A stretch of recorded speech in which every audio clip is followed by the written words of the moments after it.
Hello guys, welcome back again to Indian coding.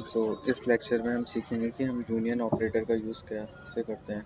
ठीक है, तो यूनियन ऑपरेटर का यूज़ करते हैं हम किसी भी दो टेबल में कॉलम्स को यूनियन करने के लिए। ठीक है, अब इसमें ये क्या करता है, दो कॉलम्स का यूनियन कर देता है और उसमें जो भी एम्बिग्यूटी होती है, मतलब जो भी रिपीटिव डेटा होता है, उसको ये रिमूव कर देता है।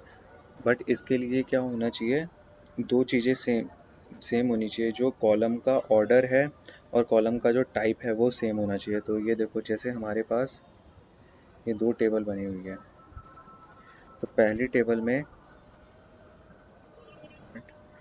ये पहली टेबल है। पहली टेबल में क्या है, पहले आईडी आ रही है, तो सेकंड टेबल में भी आईडी आनी चाहिए क्योंकि दोनों का डेटा टाइप इंट टाइप का होगा। तो ये ऑर्डर सेम होना चाहिए। एंड सिमिलरली दूसरे में क्या है, पोस्ट, तो पोस्ट है कैरेक्टर टाइप की। इन द सेम मैनर दूसरा जो हमारा टेबल है उसमें नेम है, तो नेम भी कैरेक्टर टाइप का है। तो यही होता है कि जो जो भी टेबलें हैं उनके जो कॉलम्स हैं उनका ऑर्डर और उनके डेटा टाइप सेम होने चाहिए। ठीक है, और ये क्या करता है, ये रिपीटेटिव वैल्यू को रिमूव कर देता है। ये देखो, यहाँ पे जो है, ये थर्ड नंबर पे क्या है, सी टी ओ है। ठीक है, पोस्ट आईडी 3 है और पोस्ट का नाम है सी टी ओ।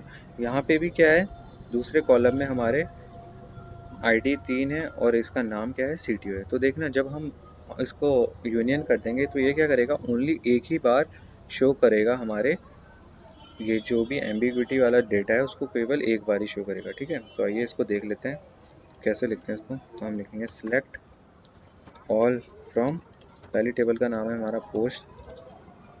ठीक है, और फिर हम लिखेंगे हमें क्या करना है, यूनियन करना है। ठीक है, देन हमें क्या करना है, सेकंड टेबल में करना है, तो हम लिखेंगे सेलेक्ट ऑल फ्रॉम, दूसरी टेबल का नाम है हमारा customer.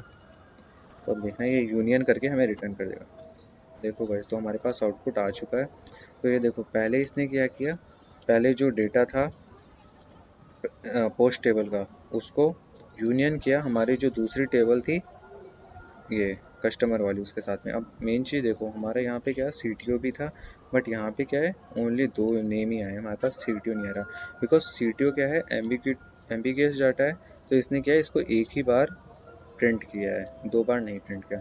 So I hope guys you got all the point I have covered in this lecture. If you still have any query, then please put your doubt in the Q&A section. Thank you.